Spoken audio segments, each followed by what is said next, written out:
കേരള തനിമയുടെ പുതിയൊരു വീഡിയോയിലേക്ക് സ്വാഗതം.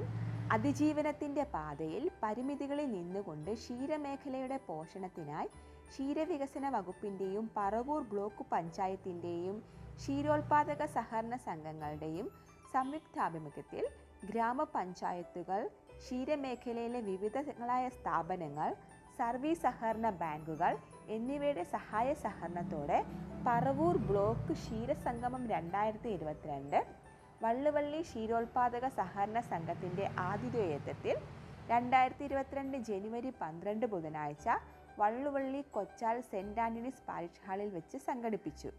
പതാക ഉയർത്തലോടെ ആരംഭിക്കുന്ന ക്ഷീരസംഗമത്തിൽ ഡയറി ഉൽപ്പന്നങ്ങളുടെ പ്രദർശനം, പൊതുസമ്മേളനം, ക്ഷീരകർഷകരെ ആദരിക്കൽ, ക്ഷീരകർഷക സെമിനാർ, ഡയറി ക്വിസ് തുടങ്ങിയ പരിപാടികൾ ഉൾക്കൊള്ളിച്ചിട്ടുണ്ടായിരുന്നു. ബഹുമാനപ്പെട്ട പ്രതിപക്ഷ നേതാവ് അഡ്വക്കേറ്റ് വി.ഡി. സതീശൻ അവറുകൾ ഉദ്ഘാടനം നിർവഹിച്ചു. ബഹുമാനപ്പെട്ട ബ്ലോക്ക് പഞ്ചായത്ത് പ്രസിഡന്റ് ശ്രീമതി സിംന സന്തോഷ് അധ്യക്ഷത വഹിച്ചു. ബഹുമാനപ്പെട്ട എക്സ്-എം.എൽ.എ ശ്രീ പി. രാജു മുഖ്യപ്രഭാഷണം നടത്തി. ത്രിതല പഞ്ചായത്ത് ജനപ്രതിനിധികൾ, വകുപ്പ് മേധാവികൾ, ക്ഷീരമേഖലയിലെ വിദഗ്ധർ എന്നിവ സംസാരിച്ചു.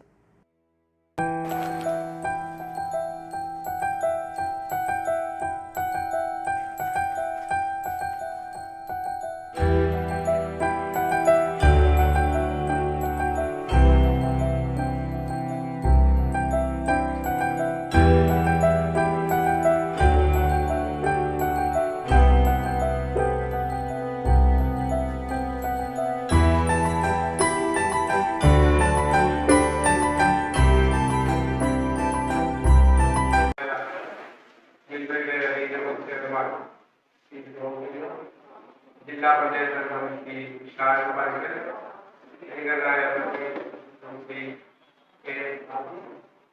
നമ്മുടെ ജില്ലാ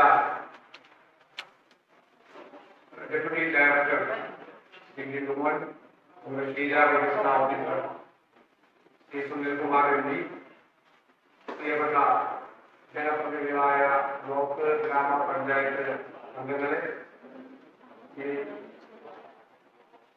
സമ്മേളനത്തിന്റെ സ്വാഗത സംഘത്തിന്റെ ചെയർമാൻ, വള്ളുവള്ളി ക്ഷീരോത്പാദക സംഘത്തിന്റെ പ്രസിഡന്റ് ശ്രീ ഉല്ലാസ് സദസ്സിലിരിക്കുന്ന വിവിധ ക്ഷീരസംഘം പ്രസിഡന്റുമാർ, ബഹുമാന്യരായ ക്ഷീരകർഷകരെ,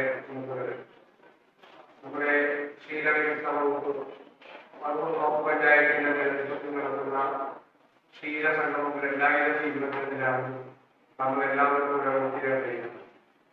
നമുക്കറിയാം, ഇന്ന് ഏറ്റവും കൂടുതൽ പ്രതിസന്ധിയെ അഭിമുഖീകരിക്കുന്ന ഒരു മേഖലയാണ് ക്ഷീര കാർഷിക മേഖല. ഒരുപാട് പ്രശ്നങ്ങൾ നമ്മുടെ ഈ മേഖലയെ ബാധിച്ചു. അതോടൊപ്പം വന്ന മഹാപ്രളയങ്ങൾ, മഹാമാരി, പിന്നീട് വന്ന സാമ്പത്തിക മാന്ദ്യം, ഇതെല്ലാം നമ്മുടെ പൊതുസമൂഹത്തെ ആകെ ബാധിച്ചതിന്റെ ഭാഗമായി തന്നെ ക്ഷീര കർഷകരെയും ഗൗരവമായി മാറുന്നു. മഹാപ്രളയത്തിൽ നിന്ന് രക്ഷപ്പെടാൻ വേണ്ടി ശ്രമിക്കുമ്പോഴാണ് അതിന്റെ പുറകെ മഹാമാരി ബുദ്ധിമുട്ടായി നിൽക്കുന്നത്. ഇന്ന് പല ക്ഷീര കർഷകരും ഒരുപാട് സാമ്പത്തിക ബാധ്യതയും, സാധാരണ പാവപ്പെട്ട ആളുകളും സാധാരണക്കാരായ ആളുകളുമെല്ലാം ഇത്രമാത്രം കടക്കണിയിലായ ഒരു കാലഘട്ടം നമ്മുടെ ആരുടെയും ഓർമ്മയിലുണ്ടായിരുന്നു. അത് തന്നെ ഏറ്റവും പാവപ്പെട്ടവരിൽ പാവപ്പെട്ടവരായ കഠിനാധ്വാനം ചെയ്ത് ജീവിക്കുന്ന ക്ഷീര കർഷകരുടെ ജീവിതത്തെ അത് ഗൗരവതരമായി ബാധിച്ചിരിക്കുകയാണ്. ഇന്ന് നമ്മുടെ പ്രത്യേകിച്ച് മഹാമാരിയോടൊപ്പം വന്ന ലോക്ക്ഡൌണിന്റെ ഭാഗമായി നമ്മുടെ നാട്ടിലെ റെസ്റ്റോറന്റുകളെല്ലാം അടച്ചുപൂട്ടിയപ്പോൾ അതും ക്ഷീര കാർഷിക മേഖലയെ ഗൗരവതരമായി ബാധിച്ചു. ഇന്ന് പോലും വലിയ പ്രതിസന്ധിയിലൂടെയാണ് പോകുന്നത്. ഒരുപാട് പ്രശ്നങ്ങൾ മിൽമയിലെയും ദൈനംദിന നടത്തിപ്പിൽ നേരിടുന്നു. അപ്പൊ പാലിന്റെ ഉത്പാദനവും അതിന്റെ സംഭരണവും അതിന്റെ വിപണനവും ഒരുപാട് പ്രശ്നങ്ങളെ അഭിമുഖീകരിക്കുന്ന ഒരു കാലഘട്ടത്തിലൂടെയാണ് നമ്മൾ പോകുന്നത്. അതുകൊണ്ട് ഈ സമയത്താണ് ക്ഷീര കർഷകർക്ക് ഏറ്റവും വലിയ താങ്ങും തണലും കൊടുക്കേണ്ടത്. അതിന് സർക്കാരിന്റെ പദ്ധതികൾ ഉണ്ടാകണം, വിവിധ തദ്ദേശ സ്വയംഭരണ സ്ഥാപനങ്ങളുടെ പദ്ധതികൾ ഉണ്ടാകണം. ഈ പദ്ധതികളെല്ലാം കൂടി ഏകോപിപ്പിച്ചുകൊണ്ട് ഈ പ്രതിസന്ധിയുടെ കാലഘട്ടത്തിൽ ഒരു ക്ഷീര കർഷകൻ പോലും ഈ മേഖല വിട്ട് ഈ മേഖലയിൽ നിന്ന് പിന്നോക്കം പോകുന്നില്ല എന്ന് ഉറപ്പുവരുത്താനുള്ള ശ്രമങ്ങളാണ് നമുക്കുണ്ടായത്. നമ്മുടെ എല്ലാ പഞ്ചായത്തുകളിലും എല്ലാ ക്ഷീരസംഘങ്ങളും ഏറ്റവും കൂടുതൽ ശ്രദ്ധിക്കേണ്ട പ്രധാനപ്പെട്ട കാര്യം, ഏതെങ്കിലും ഒരു ക്ഷീര കർഷകരോ കർഷകയോ ഈ മേഖല വിട്ടുപോകുന്നുണ്ടെങ്കിൽ, അവരെ നമുക്ക് അവരുടെ പ്രതിസന്ധി കൊണ്ട് അവർ വിട്ടുപോകുന്നുണ്ടെങ്കിൽ നമുക്ക് അവരെ എങ്ങനെയാണ് സഹായിക്കാൻ കഴിയുന്നത്, അവരെ എങ്ങനെയാണ് നമുക്ക് താങ്ങു നിർത്താൻ കഴിയുന്നത്, അവരെ എങ്ങനെയാണ് നമുക്ക് ഈ മേഖലയെ പിടിച്ചു നിർത്താൻ കഴിയുന്നത് എന്നതിനെ കുറിച്ച് ഗൗരവപരമായി ആലോചിക്കുകയും അവരെ സഹായിക്കാൻ വേണ്ടിയിട്ടുള്ള നിരവധിയായ കാര്യങ്ങൾ വേണം. ഞാൻ പലപ്പോഴും നിയമസഭയ്ക്കകത്തും പുറത്തും ആവർത്തിച്ചു പറഞ്ഞിട്ടുള്ള ഒരു കാര്യം, കാലിത്തീറ്റയുടെ അനിയന്ത്രിതമായ വിലയാണ് ഇന്ന് ഏറ്റവും കൂടുതൽ ക്ഷീരകർഷകരെ ബാധിക്കുന്ന ഏറ്റവും പ്രധാനപ്പെട്ട പ്രശ്നങ്ങളിൽ ഒന്ന്. മിൽമയോ അല്ലെങ്കിൽ വേറെ ഏതെങ്കിലും സംവിധാനങ്ങളോ പാലിന്റെ വില കിട്ടുമ്പോൾ ആ പാലിന്റെ വില കൂട്ടുന്നതിന്റെ ആനുകൂല്യം കർഷകർക്ക് കിട്ടാതെ പോകുന്നതിന്റെ പ്രധാനപ്പെട്ട കാരണം, ഒരു വശത്ത് പാലിന്റെ വില മിൽമ വർദ്ധിപ്പിക്കുമ്പോൾ തന്നെ തൊട്ടപ്പുറത്ത് ഈ കാലിത്തീറ്റയുടെ വിലയും ഈ സ്വകാര്യ സ്ഥാപനങ്ങൾ വർദ്ധിപ്പിക്കുകയാണ്. അതാണ് ഏറ്റവും പ്രധാനപ്പെട്ട പ്രശ്നം.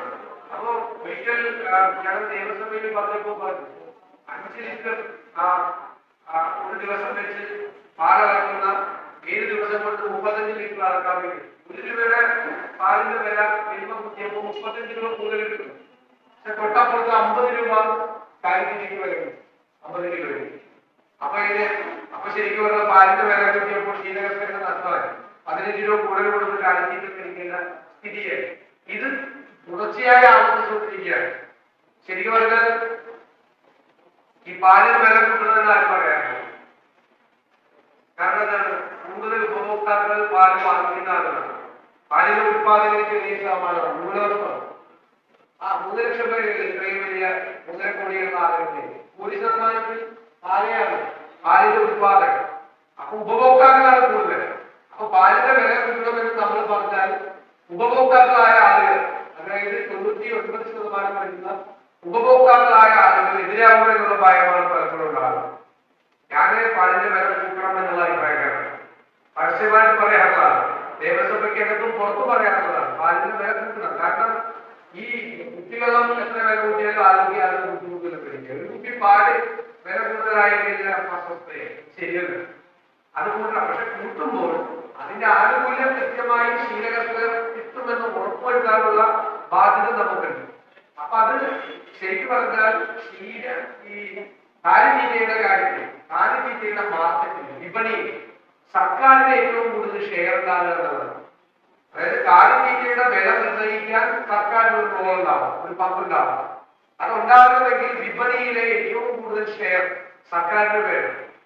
അത് 100 ടണ്ണാണ് പോകുന്നതെങ്കിൽ ഒരു 60 ടണ്ണെങ്കിലും കൊടുക്കാൻ സർക്കാരിന് വേണം. ഒരു 60% വിപണിയിലെ ഷെയർ സർക്കാരിന് കിട്ടണം. അപ്പൊ സർക്കാർ ഉത്പാദനം വർദ്ധിപ്പിക്കണം. ഇപ്പോ ഏത് സർക്കാരാണെങ്കിലും മാറി മാറി വരുന്ന സർക്കാരുകളിലെ ഈ കാലിത്തീറ്റ ഫാക്ടറികൾ കാത്തിരിക്കുന്നത് സ്വകാര്യ ഏജൻസികൾ അത് വർദ്ധിപ്പിക്കുന്നതിന് വേണ്ടിയിട്ടാണ്. അപ്പോൾ ഇവർക്ക് കൂട്ടാൻ പറ്റും. ഇവർ മാർക്കറ്റിൽ ഇടപെടുന്നില്ല എന്നുള്ളതാണ്. സർക്കാരിന്റെ ഏജൻസികൾ കാലിത്തീറ്റയുടെ മാർക്കറ്റിൽ, വിപണിയിൽ ഇടപെടുന്നത് കാലിത്തീറ്റയുടെ വില നിയന്ത്രിക്കാനും അനധികൃതമായും അനാവശ്യമായും കൃത്രിമമായും കാലിത്തീറ്റയുടെ വില വർദ്ധിപ്പിക്കുന്നതിന് തടസ്സപ്പെടുത്തുകയുമാണ് വേണ്ടത്. ഈ കാര്യങ്ങൾ തീർച്ചയായിട്ടും ഗൗരവമായി വരുന്ന തലങ്ങളിൽ ഉന്നയിക്കുകയും കൂടുതൽ പദ്ധതികൾ ക്ഷീര കാർഷിക മേഖലയ്ക്ക് ഉണ്ടാകുന്നതിന് വേണ്ടിയിട്ടുള്ള ശ്രമങ്ങൾ നടത്തുകയും ചെയ്യും എന്ന് ഉറപ്പു നൽകുന്നു. ഇപ്പോഴും നമ്മുടെ ബ്ലോക്ക് പഞ്ചായത്താണെങ്കിലും ജില്ലാ പഞ്ചായത്താണെങ്കിലും പഞ്ചായത്തുകളാണെങ്കിലും നിരവധി പദ്ധതികൾ ക്ഷീര കർഷകരെ സഹായിക്കുന്നതിന് വേണ്ടി ആവിഷ്കരിക്കുന്നുണ്ട്. സർക്കാരിന്റെ പദ്ധതികളുമായി ഏകോപനം നടത്തിക്കൊണ്ട് നല്ല രീതിയിലേക്ക് മുന്നോട്ട് പോകണം എന്ന് ഞാൻ അഭ്യർത്ഥിക്കുകയാണ്. നമുക്ക് ഈ നിയോജകമണ്ഡലത്തിലെ ആദ്യത്തെ ക്ഷീരഗ്രാമം ചേന്നമംഗലം പഞ്ചായത്ത്, രണ്ടാമത് ഒട്ടുവള്ളി കൂടി ക്ഷീരഗ്രാമമായിട്ട് പ്രഖ്യാപിച്ചിട്ടുണ്ട്. 50 ലക്ഷം രൂപ അനുവദിക്കുന്ന പ്രത്യേക അനുവാദം കിട്ടും. ആദ്യം ഞാൻ ചേർത്തിട്ടുള്ളത്. രണ്ടാമത് പ്രപ്പോസ് ചെയ്യാൻ പറഞ്ഞപ്പോൾ ഒട്ടുവള്ളി പിന്നീട് ഏറ്റവും കൂടുതൽ നമ്മുടെ നിയോജകമണ്ഡലത്തിൽ നമ്മുടെ ബ്ലോക്കിൽ ഏറ്റവും കൂടുതൽ ക്ഷീര കർഷകരുള്ളത്. അപ്പൊ ഒട്ടുവള്ളിയെ കൂടി ക്ഷീരഗ്രാമമായി പ്രഖ്യാപിക്കാൻ കഴിഞ്ഞിട്ടുള്ള സന്തോഷം നിങ്ങളുമായി പങ്കുവയ്ക്കുകയും അത് ഇഷ്ടമായി ഓഫീസറിന്റെയും ക്ഷീര കർഷക സംഘടനയുടെയും എല്ലാം നേതൃത്വത്തിൽ ആ പദ്ധതി ഏറ്റവും ഫലപ്രദമായി നമുക്ക് നടപ്പാക്കേണ്ടത്. ഞങ്ങൾ താല്പര്യം കോവിഡ് വന്നുകൊണ്ടാണ്. ആദ്യം 50 ലക്ഷം രൂപ സർക്കാരിന്റെ കയ്യിൽ കിട്ടുമ്പോൾ ഒരു 50 ലക്ഷം രൂപ കൂടി പുറത്തുനിന്ന് സംഘടിപ്പിച്ച് ഈ 50 ലക്ഷം രൂപയുടെ പദ്ധതി 1 കോടി രൂപയുടെ പദ്ധതിയാക്കി മാറ്റുന്നതാണ്. ഇതിനാണ് ലോക്ക്ഡൌണും കോവിഡും എല്ലാം വന്ന് നമുക്ക് മുന്നോട്ട് പോകാൻ കഴിയാതെ പോയത്. എന്റെയും കൊടുവള്ളി പഞ്ചായത്തിന്റെ അഭ്യർത്ഥന, നമുക്ക് പണം ഉണ്ടാക്കാം, എല്ലാവരും കൂടി ചേർന്ന് നമുക്കൊരു ആലോചന നടത്തി 50 ലക്ഷം രൂപയുടെ പദ്ധതി 1 കോടി രൂപയുടെ പദ്ധതിയാക്കി സർക്കാർ 50 ലക്ഷം നമുക്ക് തരുമ്പോൾ നമുക്ക് 50 ലക്ഷം കൂടി നമ്മൾ സംഘടിപ്പിച്ച് 1 കോടി രൂപയുടെ പദ്ധതിയാക്കി ഈ ക്ഷീരഗ്രാമ പദ്ധതിയെ മാറ്റി പരമാവധി കർഷകർക്ക് പ്രയോജനം കിട്ടുന്ന ഒരു പരിപാടിയാക്കി ഇത് മാറ്റുക എന്നുള്ളതാണ്. ഇതുമായി ബന്ധപ്പെട്ട് പ്രവർത്തിക്കുന്ന എല്ലാവരെയും, പ്രത്യേകമായി ക്ഷീരസംഘടനയെ അതുമായി ബന്ധപ്പെട്ട് പ്രവർത്തിക്കുന്ന ഉദ്യോഗസ്ഥരെയും എല്ലാവരെയും ഞാൻ പ്രത്യേകമായി അഭിനന്ദിച്ചുകൊണ്ട് ഈ ക്ഷീരസംഗമം 2022 നിങ്ങളുടെ എല്ലാവരുടെയും അനുവാദം ഉദ്ഘാടനം ചെയ്യുന്നതായി അറിയിക്കുന്നു. വള്ളുവള്ളി ക്ഷീരോത്പാദക സഹകരണ സംഘം പ്രസിഡന്റും ക്ഷീരസംഗമം സംഘാടന സമിതി ചെയർമാനുമായ ശ്രീ ഉല്ലാസ് KG സ്വാഗത പ്രസംഗം നടത്തി. ക്ഷീരവികസന സെമിനാറിനെ കുറിച്ച് ക്ഷീരവികസന യൂണിറ്റ് പറവൂർ DFI ശ്രീമതി രശ്മി ചന്ദ്രൻ സ്വാഗത പ്രസംഗം നടത്തി. ശാസ്ത്രീയ പശുപരിപാലനം എന്ന വിഷയത്തെപ്പറ്റി ക്ഷീരവികസന officer Mulanthuruthy Shri James Joseph അവതരിപ്പിച്ചു. തുടർന്ന് ക്ഷീരവികസന officer Vypin Shrimati Binduja KS dairy quiz നയിച്ചു. സെക്രട്ടറി വള്ളുവള്ളി ക്ഷീരോത്പാദന സംഘം ശ്രീമതി ലിസ ആന്റണി നന്ദി പ്രകാശിപ്പിച്ചു. ഡെപ്യൂട്ടി ഡയറക്ടർ ക്ഷീരവികസന വകുപ്പ് എറണാകുളം ശ്രീ ബിന്ദു മേനോൻ PP ആതിഥേയ സംഘത്തെ ആദരിച്ചു.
കുമാരാ നിൻ മനോരാജ്യത്തിൽ രാജകുമാര രാജകുമാരിയായി വന്നു നിൽക്കാനൊരു മോഹം ചക്കരപ്പന്തലിൽ തേൻ മഴ ചൊരിയും ചക്രവർത്തി കുമാര.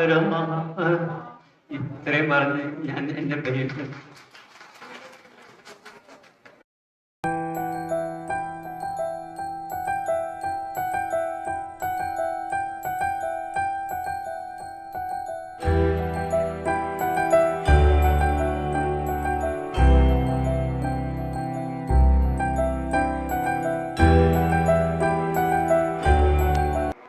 ഇപ്പൊ മിക്കവാറും പശുക്കൾ എങ്ങനെയാ വന്നറിയോ?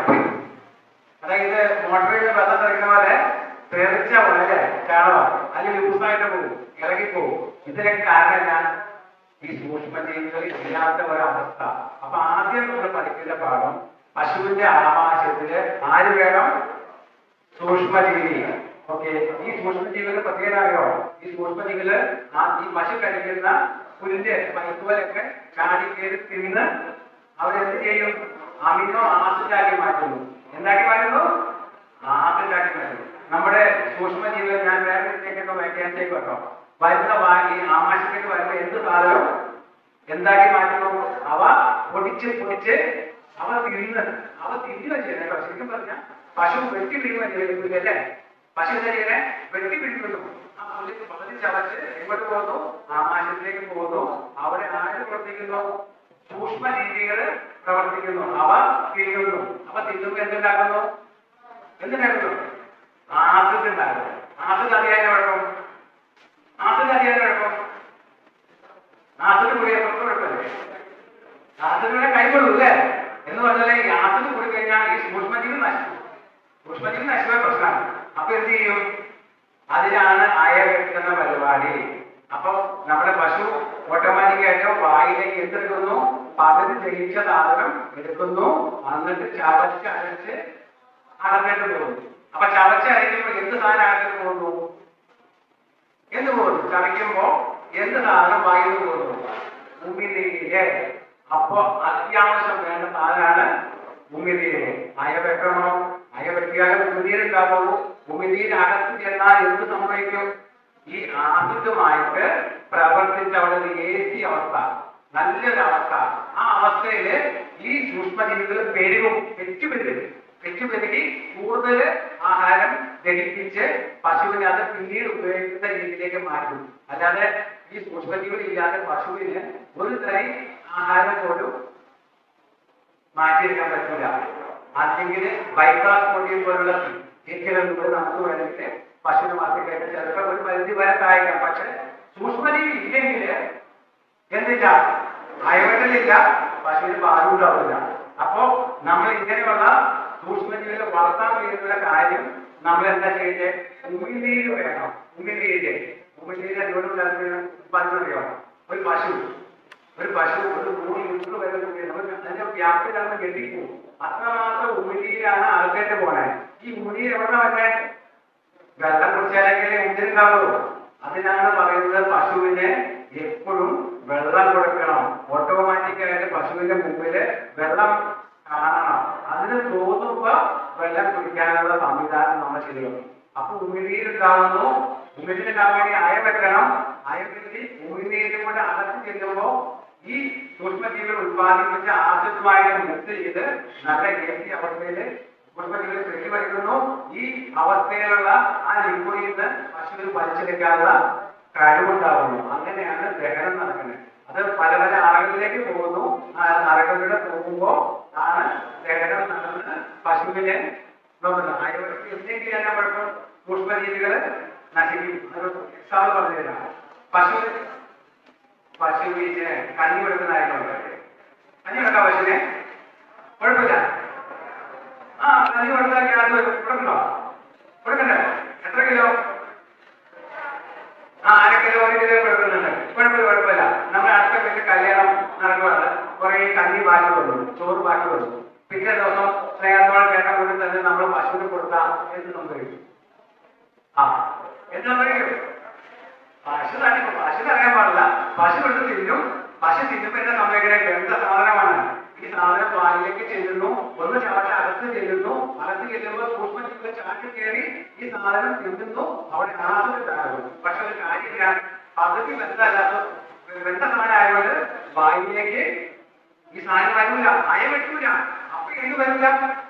ഭൂമിയിൽ അകത്തേക്ക് പോകില്ല. അപ്പൊ എന്ത് സംഭവിക്കും? ആസിഡ് കൂടിക്കൂടി സൂക്ഷ്മജീവികൾ ആസിഡ് ഉണ്ടാക്കും, അത് കൂടിക്കൂടി പശുവിന്റെ വയറകള് ഉയർത്തും, ലാഭവ്യവസ്ഥയൊക്കെ വന്ന് വയറൊക്കെ ഉയർത്തും. സ്ഥിരമാല പോലെ അലകളായിട്ട് കിടക്കുന്ന ഭൂമിക്ക് ചാണകം വീഴണം. ചാണകം പറ്റിയ കൈ കൊണ്ട് എടുക്കാൻ പറ്റണം. കൈ കൊണ്ട് എടുക്കുമ്പോൾ കൈ നാറാൻ പറ്റില്ല, നാറരുത്, പൊട്ടിപ്പിടിക്കുന്ന അവസ്ഥ. അങ്ങനെയുള്ള ചാണകം വീഴുവാനതിന്റെ അർത്ഥം എന്താ? എന്താ? സൂക്ഷ്മജീവിയുണ്ട്. ഈ സൂക്ഷ്മജീവി ചെയ്യാൻ വേണ്ടി അപ്പൊ ഇങ്ങനെ കഴിഞ്ഞ വീല പാക്കറ്റ് എന്തത്? അത് ഉപയോഗിക്കാൻ അറിയാമോ? ഒരു ഈസ്റ്റിന്റെ പൊടി തന്നില്ല. ഈ ഈസ്റ്റൊക്കെ ഈസ്റ്റുന്ന സാധനമൊക്കെ ഈ സൂക്ഷ്മജീവികളുടെ പ്രവർത്തനം ത്വരിതപ്പെടുത്താനും സൂക്ഷ്മജീവികൾ ഉണ്ടാക്കാനും സഹായിക്കുന്ന സാധനമാണ്. ഈസ്റ്റ് കൊടുക്കുന്നത് നല്ലതാണ്. ഇത് പറഞ്ഞാൽ 4 കിലോ ഈസ്റ്റ് കൊടുത്തതിന് സംഭവിക്കില്ല, പശുക്കാരും പോകാം. അപ്പൊ എന്ത് പറഞ്ഞാലും ആവശ്യത്തിലേക്ക് കൊടുക്കാവൂ. എന്തോ സോഡാപ്പൊടി ഇപ്പൊ ആവശ്യം.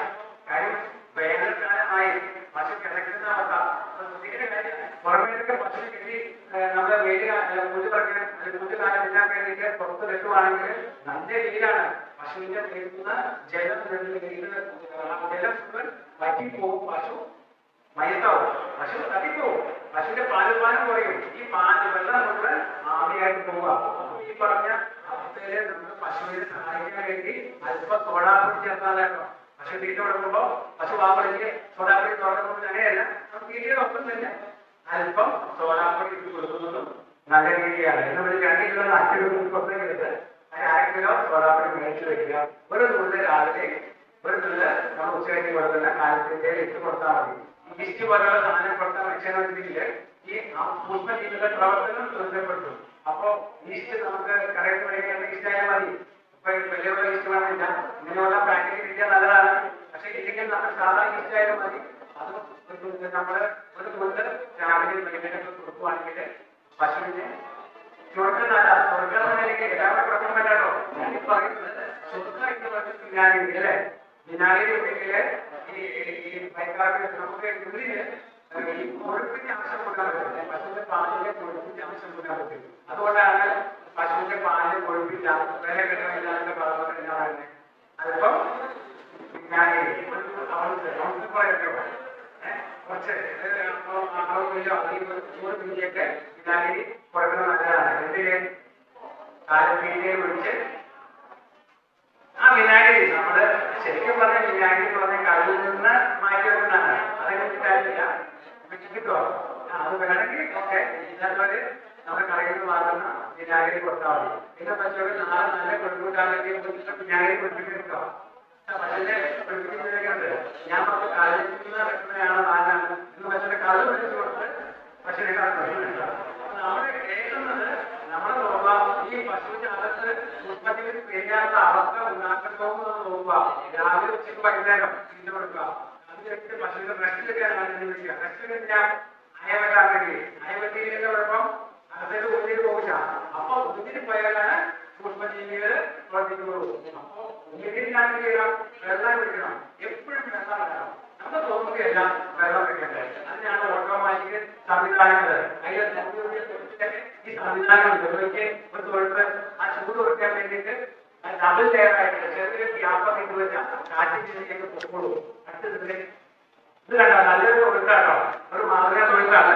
അതില് ആ പാത്രം കണ്ടോ, അത് പാത്രം വെള്ളം ഓട്ടോമാറ്റിക് കിട്ടാനുള്ള സംവിധാനമുണ്ട്. ചെറിയ പാത്രം മേടിച്ചിട്ട് തുറന്നാൽ മതി. വലിയ കാശൊന്നും വരില്ല. ഷീറ്റൊക്കെ ഡ്രിങ്കിങ് ബൗള് മേടിച്ചിട്ട് അതൊക്കെ വേണ്ടിയുള്ളൂ. സാധാരണ തുറയ്ക്കാം. ഇനി നമ്മുടെ അടുത്തുള്ള അതിലേക്ക് പ്രശ്നം വെച്ചിട്ട് അങ്ങനെയുള്ള സാധനങ്ങൾ വാങ്ങിക്കാം. ഇതൊരു ഓട്ടോമാറ്റിക് ആയിട്ട് എപ്പോഴും വെള്ളം എടുക്കുന്ന സംവിധാനം. ഇത് ശരിയില്ല. ഇതൊക്കെ നമ്മുടെ പശുവിന് ആവശ്യമുള്ള സാധനം. വെള്ളം എപ്പോഴും വേണം. അത് ഞാൻ പറഞ്ഞത്. പശു എന്ന് പറഞ്ഞാൽ കല്യാണത്തിന് പോകാനില്ല. ഈ രാവിലെ ഞാൻ പറഞ്ഞില്ല, ഞാൻ രാവിലെ പോകാം, രാവിലെ പുല്ല് കൊടുത്തു. ഈ വെള്ളം എപ്പോഴും പശുവിനുണ്ട്. ഇനി ഞാൻ പോകുന്നത് വൈകുന്നേരം, എപ്പോഴും വൈകുന്നേരം മാത്രമേ ഉള്ളൂ. വൈകുന്നേരം പാൽ കടലിൽ കൊടുക്കാൻ പറ്റില്ല. ഞാൻ ചെല്ലുമ്പോൾ 5 കഴിഞ്ഞിട്ട് മാത്രമേ പശുവിനെ കടലിലാവും തങ്കം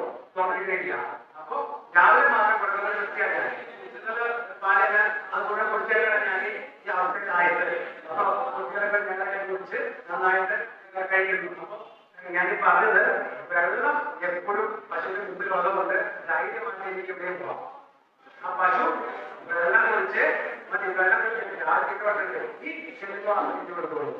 ഇത് പവർ വാഷ് കണ്ടിട്ടുണ്ടോ? നമ്മുടെ തൊഴിൽ ചെയ്യാൻ വേണ്ടി ഇതിന്റെ സഹായം ചെയ്തു. ഇതൊക്കെ നമുക്ക് ധനസഹായം കിട്ടും. അടുത്തത് ഞാൻ പറഞ്ഞത് നമ്മുടെ പശുവിനെ വാങ്ങിക്കാൻ പോകുന്ന കാര്യമാണ്. പശുവിനെ വാങ്ങിക്കാൻ കുറച്ച് പേര് തമിഴ്നാട്ടിൽ പോകുന്നു. അപ്പൊ ശ്രദ്ധിക്കുക, പശുവിനെ നോക്കണം. ഒരു പ്രസവം അല്ലെങ്കിൽ 2 പ്രസവം കഴിഞ്ഞിട്ട് മേടിക്കാവുള്ളൂ. 5-6 പ്രസവമായെങ്കിലും മേടിക്കരുത്. മേടിച്ച് പണി കിട്ടും. പശുവിന്റെ പ്രായം അറിയണം. പ്രായം അറിയാൻ ലക്ഷ്യമുണ്ടോ? പശുവിന്റെ പ്രായം ലക്ഷ്യമില്ല. എങ്ങനെയാണ് നമ്മുടെ പ്രായം എങ്ങനെയാ? ഇപ്പൊ ആരും പറ്റില്ല. സിനിമാരുടെ പരിപാടി എല്ലാത്തിനും പറ്റില്ല. പശുവിന്റെ ഈ പറയുന്ന പ്രായമാണെന്ന് അറിയോ? ഇങ്ങനെ പല്ല് നോക്കി പശുവിന്റെ പല്ല് കാണിച്ച് സുന്ദരം പല്ലിനെ പറ്റി മീശയുള്ള പശു, മീശയുള്ള പശു അതെന്താ കുട്ടികളെ ആ നീല നിറത്തെ കണ്ട വയസ്സ് നിറത്തെ കാണുന്ന മരമൊന്നുമല്ലോ. അത് അറിയാൻ വേണ്ടിയിട്ടാ. 2 പല്ല് പശുവിനെ ആദ്യം തന്നെ ഈ പശുവിന്റെ ഒരു 2-2.5 വയസ്സ് കഴിയുമ്പോഴത്തേക്കും വരുന്ന പല്ലാണ് ആദ്യത്തെ വയസ്സ് നിറത്തിലുള്ള പല്ല്. നടക്കുന്ന പറയുന്നത് 2 പല്ല്. പശുവിന്റെ വാഹ വെച്ച് നോക്കി കഴിഞ്ഞാൽ പശുവിന്റെ പ്രായം എടുക്കും. ഒരു 3 വർഷമൊക്കെ ആകുമ്പോഴത്തേക്കും ആ പച്ച നിറത്തിലുള്ള പല്ല് പൊങ്ങി വരും. അതിലൂടെ ചെറിയ പല്ലൊക്കെ കേട്ടോ. അതൊക്കെ പൊഴിഞ്ഞു പോയിട്ട് പശുവിന് വരുന്ന പല്ല. അത് 1-ാമത്തെ പല്ലല്ലോ. അപ്പൊ പച്ച നിറത്തിലുള്ള പല്ല് ഒരു 3 വയസ്സൊക്കെ ആകുമ്പോഴത്തേക്കും ആ പശുവിന്റെ 3 വയസ്സായിട്ട് നമുക്ക് പെട്ടെന്ന് അറിയാൻ പറ്റും. അപ്പൊ എത്ര പല്ലുണ്ടാവും? 4 പല്ലൊക്കെ ആ പല്ല് നമുക്ക് കാണാൻ പറ്റും. അതിന്റെ അപ്പുറം ഒരു 6 മാസം കഴിഞ്ഞാൽ അത്ര പല്ലുകൂടെ വരും. പിന്നെ 8 പല്ലായി കഴിഞ്ഞാൽ ഉറപ്പിക്കാം 4 വയസ്സ് കഴിഞ്ഞു. അങ്ങനെയുള്ള പശുവിനെ അങ്ങോട്ട് നമ്മൾ എടുക്കണ്ട. കുറച്ച് കഴിഞ്ഞാൽ കുഴപ്പം ഈ പല്ലിന്റെ ഇടയ്ക്ക് ഗ്യാപ്പ് വരും. പല്ല് തേങ്ങ അവസ്ഥ വരും. 6-7-8 വയസ്സുള്ള പശു. പശുവിനെ നമ്മൾ വാങ്ങിക്കാൻ പോവാണെങ്കിൽ പശുവിന്റെ ഭാവം പറയുക. പശു പല വളർത്തിയോ കയ്യിൽ തുറക്കുക, നോക്കുക. പശു തമിഴ്നാട്ടിൽ പോകുമ്പോൾ കച്ചവടക്കാരെ കാണിച്ചു തരും. ഇപ്പൊ പശുവിന്റെ പ്രായം കൂടി അറിഞ്ഞ് ബിരിയാണി വന്നോ? ബിരിയാണി വന്നില്ല. നമുക്ക് ഞാൻ വൈദ്യുതിക്കാണ്. നമുക്ക് കൂടുതൽ പോകുന്നില്ല. നമ്മുടെ സമയം നമുക്കിപ്പോ ക്വിസ് കോമ്പറ്റീഷനുകൾ നടക്കണം. കുറച്ചു പേരെ ഉള്ളൂ. അപ്പോ നമ്മുടെ ശാസ്ത്രീയമായിട്ട് നോക്കുമ്പോൾ പലതരം കാര്യങ്ങളുണ്ട്. ശാസ്ത്രീയമായിട്ട് രോഗങ്ങളെ പറ്റിയുള്ള അറിവ് വേണം. കുളമ്പ് രോഗം അതുപോലെയുള്ള രോഗങ്ങളൊക്കെ പാരമ്പര്യത്തിന് സമയമൊക്കെ ഉണ്ട്. ശ്രദ്ധിക്കണം. നമ്മള് അങ്ങനെ പോകുമ്പോ അസുഖം വരുന്ന രീതി ഏറ്റവും പ്രശ്നക്കാരൻ ഈ പറയുന്ന ഈ സാധനമാണ്. പട്ടുണ്ടി തൈലേറിയ അസുഖം ഏറ്റവും പ്രശ്ന അസുഖമാണ്. നമ്മളോടൊക്കെ ഉണ്ട്. ഈ സാധനം വലിയ പ്രശ്നമാണോ? എന്താണെന്നറിയോ? അപ്പൊ വലിയ സാധനം എതിരൊന്നല്ല. അത് സാധനത്ത് പട്ടുണ്ടി പട്ടുണ്ടി എന്താ പറയുക? ആ പട്ടുണ്ടി ഈ സാധനം സൂക്ഷിക്കണം. പ്രശ്നമൊന്നുമില്ല. അവിടേക്ക് കാണും. ചോര കുടിച്ച് വലുതാകും. അപ്പൊ ഈ ചോര കുടിച്ചിട്ട് വലുതാകുമ്പോ പശുവിന്റെ ഇതിന്റെ ശരീരത്തിൽ നിന്ന് അണുക്കൾ അതിലേക്ക് ഇൻജെക്ട് ചെയ്യും. അപ്പൊ പശുവിന് തൈലേറിയ പോലുള്ള അസുഖങ്ങൾ ഈ വരാൻ കാരണം ഈ സാധനമാണ്. ഈ സാധനം കൊണ്ട് നശിപ്പിക്കണം. ഇതിന് താഴെ ചാടിക്കൊന്ന ചാവില്ല, ഒരു പ്രയോജനമില്ല. ഇതിനെ കൊല്ലം ചെയ്യണം. എങ്ങനെ കൊല്ലങ്ങളെ? മണ്ണെണ്ണ വെച്ച് കത്തിക്ക് വശിക്കാം. മണ്ണെണ്ണ കൊണ്ടൊന്നും വേണ്ട. ഞാൻ പറയുന്നത് എളുപ്പമുള്ളൊരു മരുന്നുണ്ട്. ഏത് മെഡിക്കൽ ഷോപ്പിൽ പോയാലും കിട്ടും. ഓർമ്മ പഠിക്കുക. ആ ഒരു മരുന്നാണ്. ഒരു ഡ്രോപ്പായിട്ട് പശുവിന്റെ തല തൊട്ടിങ്ങനെ അടക്കി ഡ്രോപ്പായിട്ട് നടുക്കയറ്റ് എടുത്താൽ മതി. പശുവിന്റെ ആ മുളയിലേക്ക് പയ്യെ ഇട്ടാൽ മതി. പയ്യക്ക് പടർന്ന് പിടിച്ചിട്ട് ഈ പറഞ്ഞ പത്തുള്ളിയൊക്കെ ഒരു 1 മണിക്കൂർ താഴത്തെ ചത്തു പോകുന്നുണ്ടോ? അപ്പൊ എങ്ങനെ പയ്യെ തൂത്ത് കൂടിയിട്ട് ആദ്യം പറഞ്ഞ മണ്ണെണ്ണ ഒഴിച്ച് കത്തിച്ച് കളയാം. അങ്ങനെയാണെങ്കിൽ അതിൽ നമ്മളൊരു പരിധി വരെ നമുക്ക് നിയന്ത്രിക്കാം. അതിന് പുറത്തേക്ക് ചെറുപ്പേക്കാൻ കൂടുതലും പത്തുള്ളി പകരാനുള്ള ചാൻസ്. ഒരു പശുവിന് അടുത്ത പരിസ്ഥിതിക്ക് പകരാനുള്ള ചാൻസ് ഉണ്ട്. അപ്പൊ അങ്ങനെ ഈ രോഗ നിയന്ത്രിക്കുമ്പോൾ നമ്മൾ ചെയ്യണം. എന്നാൽ മാത്രമേ ശാസ്ത്രീയമായിട്ട് പരിപാലിക്കാൻ പറ്റുള്ളൂ. നമ്മുടെ ചികിത്സ ചോരാതെ നമുക്ക് പോകാനും സാധിക്കുള്ളൂ. ഞാൻ പറയുന്നത് പോലെ സാധ്യതയില്ല. അപ്പൊ നമുക്കിതിന്റെ ഒപ്പം തന്നെ ഡയറക്ടേഴ്സ് നടത്തുന്നതാണ്. ഡയറക്ടേഴ്സ് നടത്തുന്നതായിട്ട് എന്തെങ്കിലും സംശയങ്ങളുണ്ടോ? 4-4 ആയിട്ടാണ് കേട്ടത്.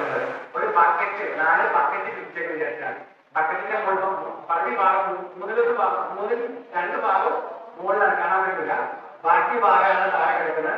അതിൽ ഒരു പൈപ്പ് ചേർക്കാണ് നമ്മൾ കാണുന്ന കാമ്പ്. കാമ്പെന്ന് പറഞ്ഞത് ഈ പൈപ്പിന്റെ പ്രത്യേകത അറിയോ? ഈ പൈപ്പ് എപ്പോഴും പിടിച്ച് വലിച്ച പാല് വരുമോ? നമ്മൾ വെള്ളം ഒഴിച്ച് കുട്ടിനെ ഒന്ന് നനക്കായി മാത്രമേ വരുള്ളൂ, പാല് വരുള്ളൂ. അപ്പൊ അതിന്റെ അർത്ഥം പശുവിന് മാത്രം ചുരത്തണമെങ്കിൽ അതിന്റെ പറയുന്നത് ചുരത്തുക. ഈ ചുരത്താതിരിക്കുമ്പോ പാല് പോകുന്ന അവസ്ഥകളുണ്ടോ? ചില പശുക്കളുടെ പാലിന്റെ ചാണകം ഇല്ലേ? അതിന്റെ അവസ്ഥ കാര്യം എന്താ? ഈ ഞാൻ പറഞ്ഞ പൈപ്പ് തൂക്കിയിട്ടുണ്ട്. ഈ പൈപ്പിന് പ്രത്യേകതയുണ്ട്. ഒരു റബ്ബർ ബാൻഡ് ഫിറ്റ് ചെയ്തിട്ടുണ്ട് അകത്ത്. ദൈവമായിട്ടുണ്ടാക്കിയ rubber band 4 rubber band fit ചെയ്തിട്ടുണ്ട്. ഈ റബ്ബർ ബാൻഡ് ലൂസാകുമ്പോഴാണ് പാല് ചുറ്റി പിടിക്കുക. അല്ലെങ്കിൽ നമ്മൾ വെള്ളം ഒഴിക്കുമ്പോ ഈ റബ്ബർ ബാൻഡ് പയ്യെ ലൂസാവും. അതിന് കാരണക്കാരൻ ശരീരത്തിലെ നമ്മുടെ തലച്ചോറിലേക്കുള്ള നമ്മുടെ പശുവിന്റെ തലച്ചോറൊക്കെ ബന്ധപ്പെട്ട ഒരു സിഗ്നൽസ് അയക്കുന്നതുകൊണ്ടാണ്. ആ സിഗ്നലിന് 7 മിനിറ്റ് നേരത്തേക്ക് മാത്രമേ കാലാവധിയുള്ളൂ. 7 മിനിറ്റ് നേരം കഴിഞ്ഞ് പയ്യെ തുറന്ന പയ്യെ അടയും. ഒരു 10 മിനിറ്റ് ആകുമ്പോൾ പൂർണ്ണമായിട്ടും അടഞ്ഞിരിക്കും. ചില ആൾക്കാരെ തിരിച്ച് കുത്തിയൊക്കെ നോക്കും. ചെറുതായിട്ടൊക്കെ 7 മിനിറ്റ് കൊണ്ട് കറവ തീർക്കണം. നമ്മൾ കറവ പൂർണ്ണമായും തീർന്നില്ലെങ്കിൽ അതിൽ എന്തുണ്ടാവും? പാലുണ്ടാവും. ആ പശു പെട്ടെന്ന് താഴെ നമ്മള് പശു കിടക്ക വെച്ചോ താഴെ കാണുന്ന ഈ പറയുന്ന തറയില് അണുക്കളുണ്ട്, ചെറിയ കുഞ്ഞുങ്ങളുണ്ട്, അവിടെ അണുക്കളുണ്ട്. ഈ അണുക്കളെ ഈ കാമ്പിലൂടെ പയ്യെ കയറും. 10 മിനിറ്റ് കഴിഞ്ഞാൽ അടയുള്ളൂ. അപ്പോഴത്തേക്ക് സംഭവിക്കാൻ അടയാത്ത അതിൽ വന്നിരിക്കും. ഈ പയ്യെ ഈ റബ്ബർ ബാൻഡ് മേടിച്ച് അതിലേക്ക് കയറും. അതിലേക്ക് കയറുകയാണ് അമിതരോഗം തന്നെ. ഒരു അതിൽ പോയാലും മറ്റേലേക്ക് പകരില്ല. അതായത് ഒരിക്കലും നമുക്ക് കണക്ഷൻ ഇല്ല. ഓരോ ആളും ഓരോ അതിലേക്ക് പോകുള്ളൂ. അപ്പൊ നമ്മൾ ചെയ്യാനുള്ള അവസ്ഥ പൂർണ്ണമായിട്ടും പശുവിനെ കറന്നില്ലെങ്കിൽ നഷ്ടമാണ്. അതുപോലെ അനുഭവിക്കും വരാനുള്ള ചാൻസ് ഉണ്ട്. പശുവിന്റെ കറവ് കഴിഞ്ഞാൽ ഒരു 10-15 മിനിറ്റ് നേരത്തെ നിർത്തണം. വലിയത്തോടെ അല്ലെങ്കിൽ എന്തെങ്കിലും പശുവിന് കുടി കൊടുക്കുകയോ അല്ലെങ്കിൽ മറ്റുള്ള കാര്യങ്ങൾ കൊടുക്കുകയോ മാത്രം ചെയ്താൽ മാത്രം മതി. വേറെ ഉണ്ടാവും. അതിനൊരു മരുന്നറിയില്ലെങ്കിൽ അറിയപ്പെടില്ല. അപ്പൊ നിങ്ങൾ ശ്രദ്ധിക്കാം, 7-ാം മാസം നമ്മൾ കറവ് നിർത്തും അല്ലേ? കറവ് നിർത്തോ? 7-ാം മാസം ആകുമ്പോഴേക്കും നമ്മൾ കറവ് നിർത്തി കഴിയുമ്പോൾ നമ്മുടെ അകത്തിലേക്ക് വേണമെങ്കിൽ നമുക്ക് ഇൻജക്ട് ചെയ്യാം, മരുന്ന് ഇൻജക്ട് ചെയ്യാം. ഓരോ ആഴ്ചയിലും നമുക്ക് എന്തോ ചെയ്തിട്ടുണ്ട്. അപ്പൊ നമ്മൾ ശ്രദ്ധിക്കുന്നുണ്ടെങ്കിൽ നമ്മൾ അത് കഴിഞ്ഞ് പ്രസവത്തോട് വച്ച് ശ്രദ്ധിക്കും. അതായത് 7 മാസം കഴിയുമ്പോൾ വച്ച് നമുക്ക് കറവ വഹിച്ചു. അത് കഴിഞ്ഞിട്ടും പയ്യെ നിങ്ങൾ ലാസ്റ്റ് വഹിച്ചിട്ട് ശ്രദ്ധിക്കണം. 7 മാസം ആയിട്ട് കുറ്റിടുമ്പോൾ തന്നെ സ്റ്റോപ്പ് ചെയ്തിട്ട് പിന്നെ ദിവസം മരുന്ന് കഴിഞ്ഞ് കഴിഞ്ഞാൽ പശുവിന് വീട്ടുകാർ പോകാൻ. അപ്പൊ എന്താ ചെയ്യുന്നത്? പയ്യെ കറവ വഹിക്കുക. കറവ വഹിക്കാൻ വേണ്ടിയാ 7 മാസത്തോട് നമ്മൾ വഹിക്കാൻ നോക്കുക. അപ്പൊ ഒരു 7 മാസത്തിനുള്ളിൽ അല്ലെങ്കിൽ നമുക്ക് അവസാനം 2 മാസം ശരിക്കും വഹിക്കാൻ വേണ്ടില്ല. പക്ഷെ നമുക്ക് പയ്യെ അളവ് കുറയ്ക്കുക. തീറ്റയുടെ അളവ് കുറച്ച് പുല്ല് പുറത്തുനിന്ന് ഒഴിവാക്കി വൈക്കോല് പോലെ സാധനം കൊടുത്ത് കറവ തീരെ കുറയ്ക്കുക. എന്നിട്ട് നമ്മൾ രാവിലെ ഉച്ചയ്ക്ക് കറവ കഴിഞ്ഞ് ഒരു നേരമായിട്ട് ആദ്യം മാറ്റുക. അതിനുശേഷം 1.5 കറവ മാറ്റുക. അതിനുശേഷം പരിപൂർണമായിട്ട് പാല് കുറഞ്ഞ ശേഷം മാത്രം നമ്മൾ ഈ മരുന്ന് കയറ്റി കഴിഞ്ഞാൽ ഈ പറയുന്ന ഒരു കാരണവശാലും ആരോഗ്യം വരുന്നില്ല. ഇനി ചാടിക്കേറി നമുക്ക് കറവ 7 മാസമായി ചാടിക്കേറി 5-10 കിലോ തീറ്റ കൊടുക്കരുത്. ഞാൻ പറഞ്ഞല്ലോ, ഗർഭകാലം കൊടുത്ത് 7-ാം മാസം കൊണ്ട് 1 കിലോ അഡീഷണൽ കൊടുത്താൽ ഈ കുട്ടിക്ക് വേണ്ടിയിട്ട് പയ്യെ നമ്മൾ കൊണ്ടുവരിക. പയ്യെ കൂട്ടാണോ ലാസ്റ്റ്, അതായത് പ്രസവിച്ച് കഴിയുമ്പോൾ ആളുകൾ ചാടിക്കേറി ചോറ് വെച്ചതോ എല്ലാം കൊടുക്കും. അങ്ങനെ കൊടുക്കണ്ട. കാലത്തിന്റെ ഒരു ചാറ്റ കൊടുക്കുന്ന ആൾക്കാരുണ്ട്. നമ്മൾ പ്രസവിച്ച ശേഷം ഉള്ള കാലത്തിന്റെയും പ്രസവിക്കുന്ന കാലത്തിന്റെയും സമം തന്നെയുടെ ഉപയോഗിക്കാവുള്ളൂ. 2 കിലോ മാത്രമാണ് പറഞ്ഞെങ്കിൽ 2 കിലോ മാത്രമേ ആ സമയത്തും പ്രസവിച്ച ശേഷം കൊടുക്കാവുള്ളൂ. പയ്യെ ഉയർത്തുക. നമ്മൾ ശരിക്കും 10 ലിറ്റർ പാലുള്ള പശുവാണെങ്കിൽ അതിന്റെ അനുസൃതമായ കാലിത്തീറ്റ പ്രസവിക്കുമ്പോൾ കൊടുക്കണം. അപ്പൊ അതിലേക്ക് പയ്യെ കാലിത്തിന്റെ അളവ് കൂട്ടിക്കൂട്ടി ആഴ്ചയിൽ വെച്ച് ചെറുതായിട്ട് 1 കിലോ കൂട്ടി വരുവാണെങ്കിൽ വലിയൊരു പാൽപ്പാലം ഉണ്ടാവില്ല. അനുരോഗം വരാതെ ചാൻസ് കുറയും. ഇതിന് അനുരോഗം വന്നു കഴിഞ്ഞാൽ ഒരു മരുന്നുണ്ട്, അറിയാമോ? സാധാരണ അനുരോഗം നമുക്ക് വരുന്നത് ബാക്ടീരിയയാണ്. അത് കളയാൻ വേണ്ടിയിട്ട് വളരെ എളുപ്പത്തിലുള്ള ഒരു മരുന്നുണ്ട്. എന്താണ് അറിയാമോ? വളരെ സിമ്പിളാണ്. അച്ചാർവാണിയില്ലേ? മുടി വളരാനൊക്കെ നല്ലതാണ് അല്ലേ? ഒരു പോള എടുക്കുക, മഞ്ഞൾ പച്ചമഞ്ഞൾ നട്ടു വളർത്തണം. ഈ മഞ്ഞൾ ഒരു കഷ്ണം എടുക്കുക, ചതക്കുക. അപ്പൊ നല്ല മഞ്ഞ നിറം വരും. അതിലേക്ക് എന്ത് ചേർക്കണം? ചുണ്ണാമ്പ് തരി ചുണ്ണാമ്പ് ചേർക്കുമ്പോഴത്തേക്ക് എന്ത് നിറം വരും? ചുവന്ന നിറം വരും. ആ സമയം നമ്മൾ അതിലേക്ക് മൊത്തത്തിൽ തേച്ച് പിടിപ്പിക്കുക. മിക്സിയിൽ അരച്ച് കൊടുക്കുക. ഏറ്റവും നല്ല അങ്ങനെ പറ്റുന്നത് ഈ അംഗങ്ങൾക്ക് വന്ന ശേഷം എന്താണോ ഞാൻ പറഞ്ഞ നിങ്ങൾക്ക് ഉണ്ടോന്ന് അറിയാൻ വേണ്ടി ടെസ്റ്റ് ചെയ്യാൻ സംവിധാനങ്ങളില്ല. നിസ്സാര പഠിച്ചുള്ളൂ. അരിച്ചു നോക്കുക. നമ്മള് പാത്രം അരിപ്പയിൽ അരിച്ചു നോക്കുക. നമ്മൾ പാല് ചൂടാക്കുമ്പോൾ തന്നെ നമുക്കറിയാം അരി പിടിക്കുകയും അതിന്റെ അർത്ഥം ചെറുതായിട്ട് അനുഭവിക്കാൻ വരാനുള്ള ചാൻസ് ഉണ്ട്.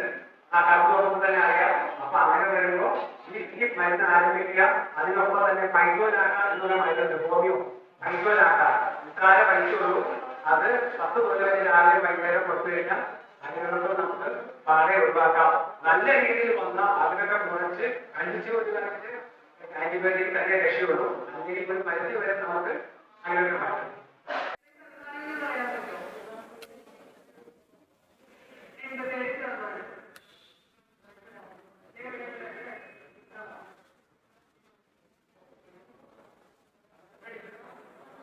കൈപൊക്കിയിട്ട് പറയണം ഉത്തരം. അല്ലെങ്കിൽ ഒരുപാട് പേർക്ക് അറിയുന്ന ഉത്തരങ്ങൾ അല്ലെങ്കിൽ സാധനത്തിലേക്ക് എല്ലാം ഉത്തരം പറഞ്ഞു.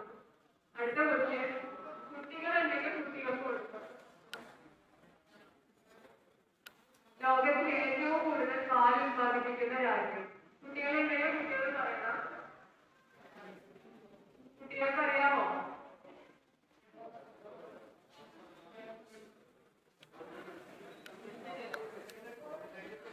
അവിടെ കുട്ടിയുണ്ട്. ഇന്ത്യ ഇന്ത്യമാണ്. SSLC പ്രകാരം പശുവിൻ പാലിന്റെ സ്റ്റാൻഡേർഡ് കാൽസ്യം എത്രയെന്ന് പറയാറുണ്ട്?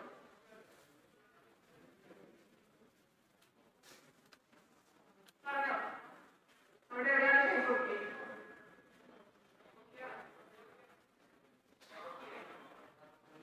ഇല്ല. ആർക്കും അറിയില്ലേ? കൊഴുപ്പ് SNF കേട്ടിട്ടില്ല.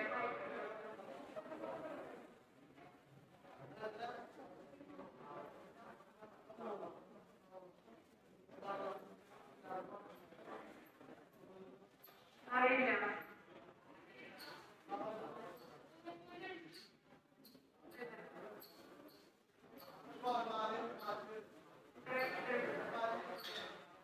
കൊഴുപ്പ് 3.2%, SNF 8.3%മാണ് നമ്മുടെ പുതിയ SSLC രീതി പ്രകാരം പശുവിൻ പാലിലാണ്.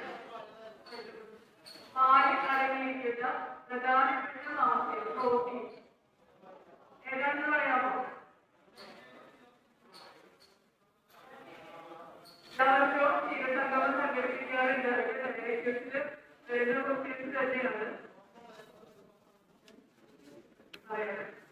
ഇത്തരം കേക്കിലാണ് പ്രധാനപ്പെട്ട പ്രോട്ടീൻ എന്ന് പറയുന്നത്. കേക്കിലാണ് കേക്ക് കഴിച്ചിട്ടാണ് നമ്മൾ ചീസ് എല്ലാം ഉണ്ടാക്കുന്നത്. അത് കഴിഞ്ഞ് വരുന്നതാണ് വേര് പറയും. നമുക്കിപ്പോ പല മാർക്കറ്റുകളിലും വേര് ചിപ്പൊക്കെ പോലെയുള്ള കുട്ടികൾക്ക് കൊടുക്കാൻ പറ്റിയ സിമ്പിൾ ആയിട്ടുള്ള ഡ്രിങ്ക്സ് ഒക്കെ അവൈലബിൾ ആണ്. ഒത്തിരി നല്ല പ്രോട്ടീനുള്ള ഒരു ഡ്രിങ്കാണ്. പശുവും പാലും എരുമ പാലും നമുക്ക് കാഴ്ചയിൽ എങ്ങനെ മനസ്സിലാക്കാം? കാഴ്ചയിൽ വരുന്ന പ്രധാനപ്പെട്ട വ്യത്യാസം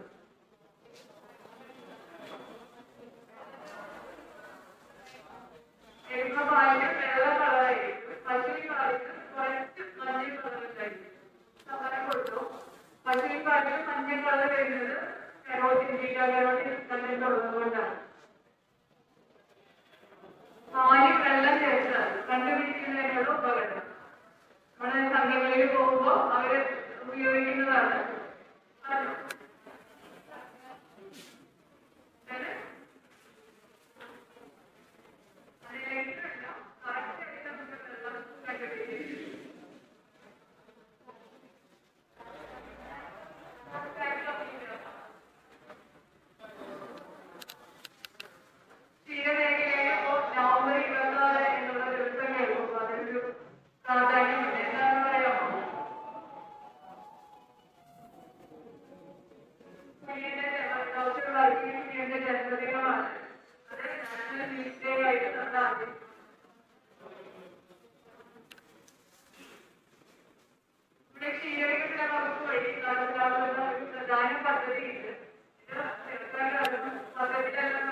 ജൂൺ മാസങ്ങളിൽ അറിയിപ്പ് വരും.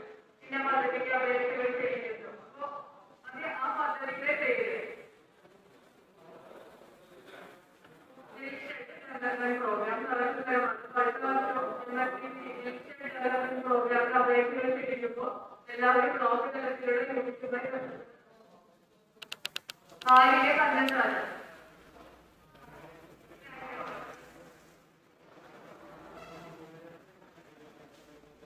പാൽ തിരിച്ചുണ്ടാക്കുന്ന ഉൽപ്പന്നം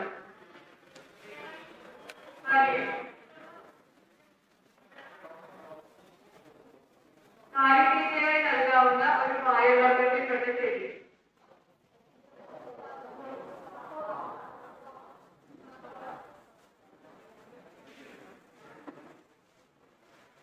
തൈരിൽ അടങ്ങിയിരിക്കുന്ന ആസിഡ്, തൈരിന് ചെറിയ കുഴിയപ്പുണ്ട്.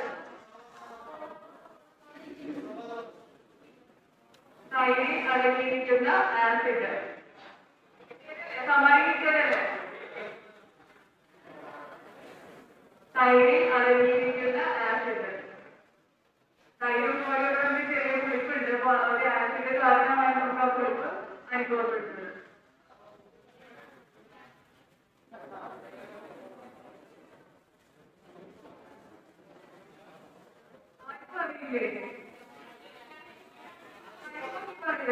എനിക്കെന്ന് പറയാം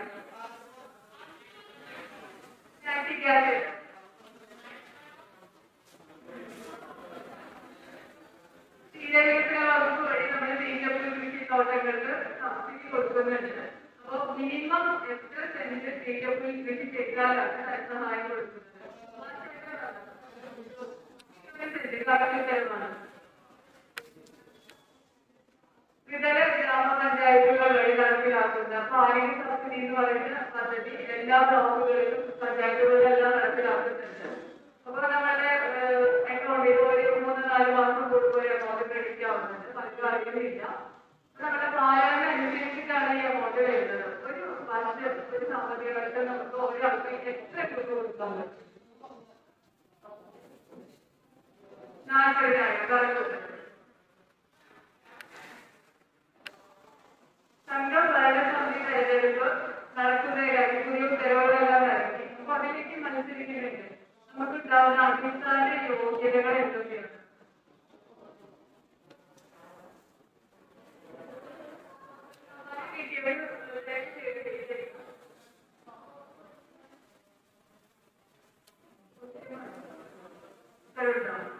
സംഘം ഭരണസമിതി തെരഞ്ഞെടുപ്പിലേക്ക് സംഘത്തിലെ അംഗങ്ങൾക്ക് ഉണ്ടാവേണ്ട പ്രധാന അടിസ്ഥാന യോഗ്യതകൾ. പുതിയ തെരവുകളൊക്കെ ഇറങ്ങി മാറ്റി വന്നിട്ടുണ്ട്. അറിയോ? നന്നായി കിട്ടിയതല്ലേ? പറയോ? അതല്ല, അത് ഓൾറെഡി വേണമല്ലോ.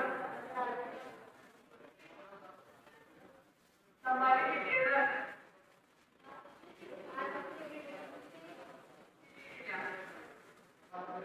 180 ദിവസം കാലയളക്കണം. അതേപോലെ തന്നെ 500 ലിറ്റർ കാലയളവ് ഉണ്ടായിരിക്കണം. തെരഞ്ഞെടുപ്പ് ശേഷി 60 മുന്നിലോട്ട് വികസിപ്പിച്ച് ആ കാലയളവിൽ 180 ദിവസവും കാലയളവ് ഉണ്ടായിരിക്കണം. 500 ലിറ്റർ കാലയളവാണ്. മുന്നേ ഏതെങ്കിലും ഒരു ഘടകം ഇപ്പൊ രണ്ടും വേണം, നിർബന്ധമാണ്. ടീച്ചർ അറിയപ്പെടുന്ന ടീച്ചർ നമ്മുടെ യുവതലമുറ, അതായത് നമ്മുടെ വീടുകളിലൊക്കെ കുട്ടികളൊക്കെ പറഞ്ഞു തുടങ്ങി. സൂപ്പർ മാർക്കറ്റുകളെല്ലാം നമുക്ക് കാണാൻ സാധിക്കും. നമ്മൾ മാത്രം അതിനെ കുറിച്ച് അറിയാതിരിക്കും. പലിശ എഴുതിയ നമ്മുടെ പോലെ മനസ്സിലായിരുന്നു ഒരു തരം ചീസ്. അതിന്റെ പേരെന്താണ് അറിയില്ല. മൊസറല്ല ചീസ് എന്നാണ് പറയുന്നത്. 4 കൊള്ളിന്റെ കണ്ടുപോലെ വലിഞ്ഞു വരും. അത് ആ ചീസിന്റെ ഒരു ലോക ക്ഷീരദിനം.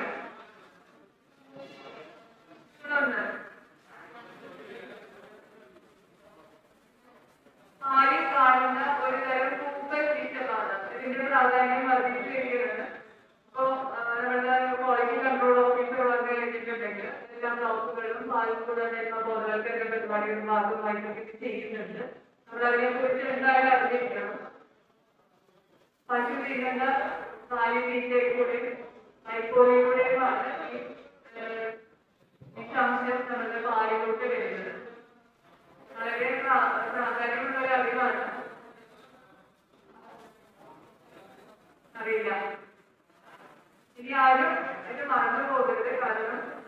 ഇതിന്റെ പേര് ടോപ്പിംഗ് ആണ്.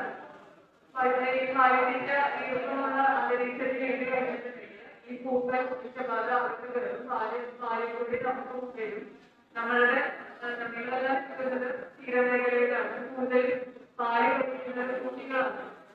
ഈ പാല് തിളച്ച് കഴിഞ്ഞിട്ടുണ്ടെങ്കിൽ ഈ വിഷാംശം നശിച്ചു പോകുന്നില്ല. അതിന്റെ കുറച്ച് അംശം അതിലുണ്ടാവും. കുട്ടികൾക്കൊക്കെ വളരെ ദോഷകരമായി ബാധിക്കും. സ്ഥിരമായി നമ്മൾ പാല് കുടിക്കുന്നില്ല. സംബന്ധമായ രോഗങ്ങളെല്ലാം വരാൻ ചാൻസ് ഉണ്ട്. അതുകൊണ്ട് പാലിന്റെയും വൈകോലും എല്ലാം ഈർക്കയിലെ അന്തരീക്ഷത്തിൽ സൂക്ഷിക്കേണ്ടതാണ്. എല്ലാവരും വിചാരിച്ചുകൊണ്ടിരിക്കുന്നു. ഇനി ജെയിംസാണ് പറഞ്ഞ ക്ലാസിന്റെ അടിസ്ഥാനമായിട്ട് ഓരോ ചിന്തില്ല. സാധാരണ ആവാനായിട്ട് എത്താറുണ്ട്. കൈകൊട്ടി പറയും നാലടകൾ പച്ചപ്പുല്ലിന്റെ അന്നജം പച്ചപ്പുല്ലിന്റെ അടങ്ങിയിരിക്കുന്ന അന്നജം പറഞ്ഞോളൂ. അന്നജം കാർബോഹൈഡ്രേറ്റ് പച്ചപ്പുല്ലിലുള്ളത് നമ്മൾക്ക് മനുഷ്യന്മാർക്ക് ഇരിക്കില്ല. അതുകൊണ്ടാണ് നമ്മൾ പച്ചപ്പുല്ലിൽ ഇല്ലാത്തത്.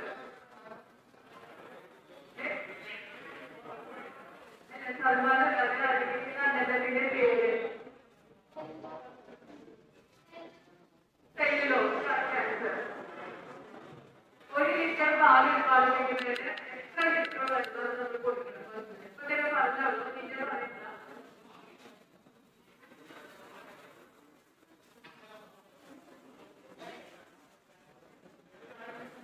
4 മുതൽ 5 ലിറ്റർ വെള്ളം വേണം.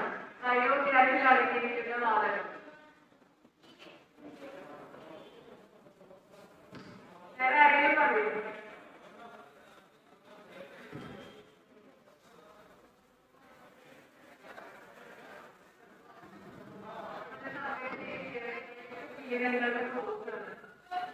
ഏത് 2 ചെടികൾ ചേർന്നതാണ് സങ്കര രീതികൾ ഉത്ഭവിച്ചത്. അച്ഛനും അമ്മമാരാണ്.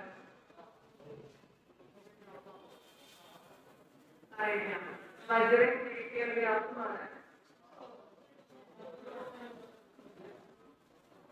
സങ്കര രീതികൾ ഇനത്തിന് 2 ഉദാഹരണം പറയാമായിരുന്നു. സങ്കര രീതികൾ ഇപ്പോ അത് കാണിച്ചു. വഴി നൽകുന്നതും ആ തുല്യപാത്രത്തിൽപ്പെട്ട അതിന്റെ വ്യക്തികളാണ് നൽകുന്നത്. വസ്തുക്കളാണ്.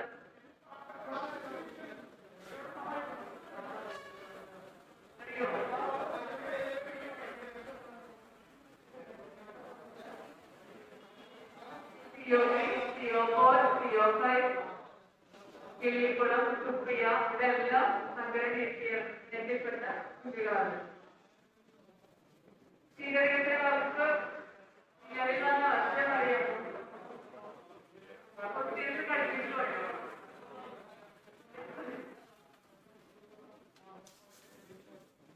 അറിയില്ല.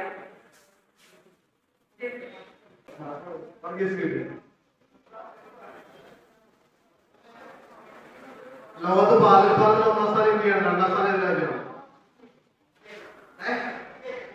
ഇന്ത്യക്ക് 1ാം സ്ഥാനം. 2ാം സ്ഥാനം അമേരിക്ക.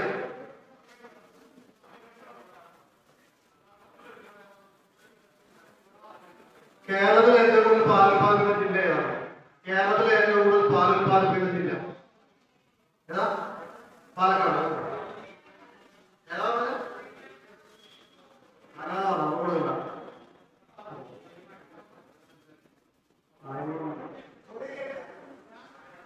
ഇന്ത്യയിൽ ഏറ്റവും കൂടുതൽ പാലുൽപാദിക്കുന്ന സംസ്ഥാനം. ഇന്ത്യയിൽ ഏറ്റവും കൂടുതൽ പാലുൽപാദിപ്പിക്കുന്ന സംസ്ഥാനം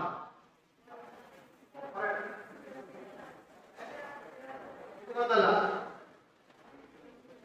ഇന്ത്യയിലെ ഏറ്റവും കൂടുതൽ പാലുൽപാദിപ്പിക്കുന്ന സംസ്ഥാനം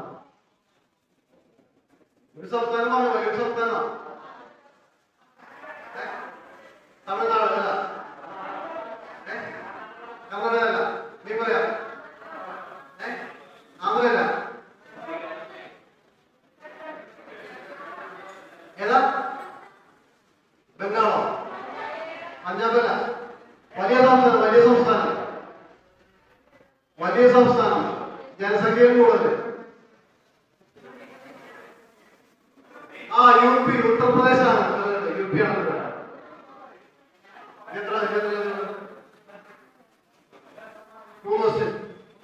കേരളത്തിന്റെ മൃഗസംരക്ഷണ ക്ഷീരവികസന വകുപ്പ് മന്ത്രിയായി ആ അവസരം കൊടുത്തു.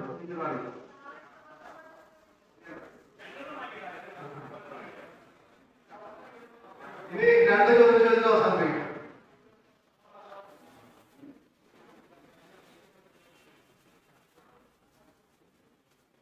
ഇന്ത്യക്ക് ചോദിച്ചിട്ടുണ്ടോ? ഇനിയിപ്പോ ഞാൻ ചോദിക്കാം പ്രശ്നം. നമ്മളിപ്പോ പാലായിരുന്നു പൊതുവെ പ്രശ്നം തിരിച്ചു നോക്കുന്നത്. 4 കെട്ട് എന്നുള്ളത് പ്രശസ്തമായ നോവലാണ്. 4 കെട്ട്. ഈ 4 കെട്ട് എന്ന നോവൽ എഴുതിയതാണ്. 4 കെട്ട് സുകുമാരിയല്ല, MT വാസുദേവൻ നായർ സെക്രട്ടറി.